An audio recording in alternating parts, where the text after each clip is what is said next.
Bapak pada sore hari ini kami panggil nama yang ajaib, Tuhan Yesus Kristus.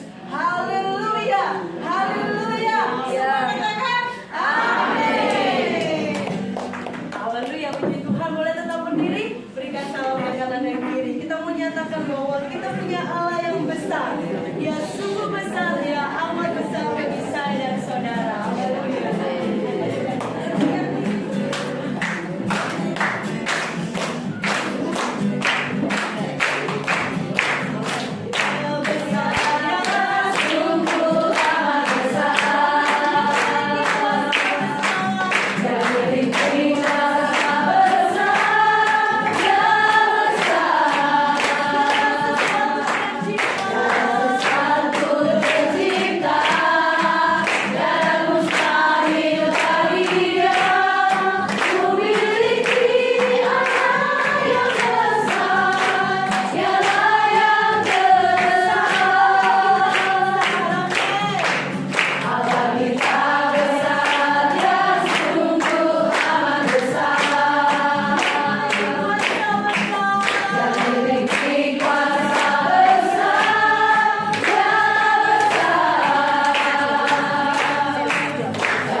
kalau tidak keberatan, saya undang bagi berdiri kembali sekali lagi. Kita angkat satu pujian, segala puji syukur hanya bagi Tuhan.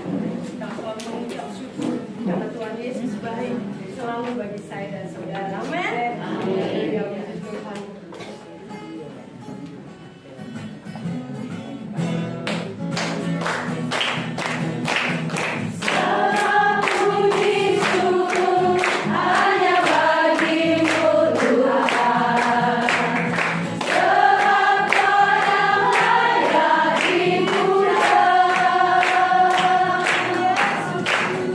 Kami mau bersorak.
hati saya haus rindu aliran sungai.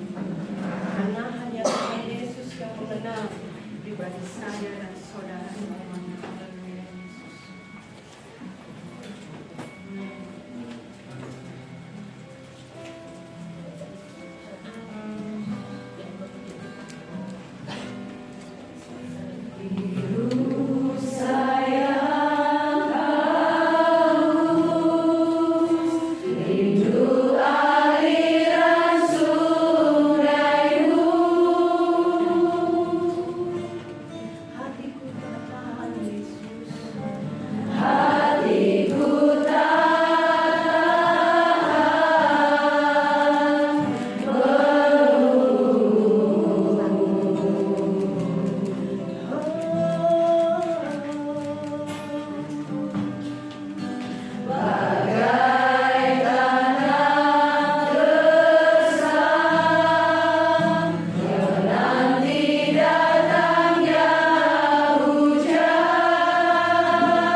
Kami bersyukur kepada Engkau Bapa di surga. Pujian kami sudah naikkan di hadapan Engkau. Biar menjadi doa yang harum bagi doa kami. Dan kami angkat merenungkan firman-Mu yang menjadi kekuatan bagi kami. Kau mengurapi kami semua, urapi hamba-Mu. Supaya firman ini tidak keluar dengan sia-sia, tetapi menjadikan berkat kekuatan bagi setiap jemaat yang mendengar. Terima kasih Tuhan dalam nama Yesus. Haleluya. Amin. Shalom. Shalom. Puji Tuhan. Gobios. Sama. Ya. Kita berdoa sebentar lagi, tidak lama listriknya nyala. Amin. Tuhan. Ibu yang dikasihi Tuhan, sebenarnya yang khotbah sore ini bukan saya. Ya. Saya dijadwal dari bulan Maret kalau tidak salah. Tetapi saya menolak ibu-ibu. Ya. Aduh, kok saya toh? Saya bilang sama adik saya, tolong kasih tahu ibu ketua saya tidak siap. Dia bilang. Terus akhirnya digantikan, ada pengganti ibu ya, ada Bu Petrus. Puji Tuhan, ada diganti ya. Bu Petrus yang menggantikan saya. Kurang 2 minggu ibu-ibu dikembalikan ke saya. Kurang 2 minggu. Waduh Tuhan, saya bilang, saya mau bicara apa? Saya merenung, saya merenung bagaimana Tuhan. Firman Tuhan datang kepadaku. Pergi, beritakan Injil di Karambret. Jangan takut, sebab aku menyertaimu sampai selesai. Karena apa? Saya terus terang saya takut ibu-ibu ya. Banyak ibu-ibu yang masih muda hebat-hebat loh. Setiap saya pergi kawin itu banyak ibu yang hebat. Ada Ibu Mary, ya, ada Ibu Fani, semua hebat-hebat, apalagi ketua kita hebat. Saya takut, tetapi Tuhan kuatkan, jangan takut ya, sebab aku menyertaimu sampai selesainya. Ya. Puji Tuhan, firman Tuhan tadi banyak ibu-ibu yang tidak tahu ya siapa yang berubah. Ya. Karena foto sama brandnya nggak sama. Tadi tanya dari Ibu GBP siapa yang berbayar. Dan nama itu pun asing, tidak dikenal. Nyaris tidak dikenal nama itu. Nama Eli itu tidak kenal ya. Biasa saya sebut pengusaha. Ya. Kali ini saya pakai nama sendiri. Saya Eli. Ya. Eli Sundre. Karena kenapa kok saya pakai farm? Nama belakang kenapa? Karena saya menikah di daerah timur. Di daerah Maluku harus ada farm. Jadi saya numpang nikah di Maluku Utara. Saya harus pakai farm. Saya pakai farm ayah saya. Kebetulan ayah saya dari Maluku. Jadi saya pakai nama farm. Di antara anak-anaknya cuma saya yang pakai nama farm. Farm ayah saya. Namanya Sondre. Jadi nama saya tidak dikenal. Ya. Asing ya. Tapi inilah saya. Ya. Puji Tuhan, ibu-ibu ini mata Tuhan ya. Puji Tuhan, tema saya waktu 2 minggu itu saya dimintai, kirim temanya apa? Puji Tuhan, temanya apa ya? Saya dimintai tema, saya masih muda. Tuhan, apa yang harus saya bicarakan? Tapi firman Tuhan sore ini saya kasih tema yaitu iman yang memindahkan gunung. Amin. Iman yang memindahkan gunung. Terdapat di dalam Matius 17 ya. Di dalam Matius 17 diceritakan di situ ada seorang bapak. Ada seorang bapak membawa anaknya kepada murid-murid Tuhan. Karena apa? Anaknya sakit ayan. Sakit ayan itu tidak ada obatnya. Dibawa anak itu kepada murid-murid Tuhan. Sebelum Tuhan Yesus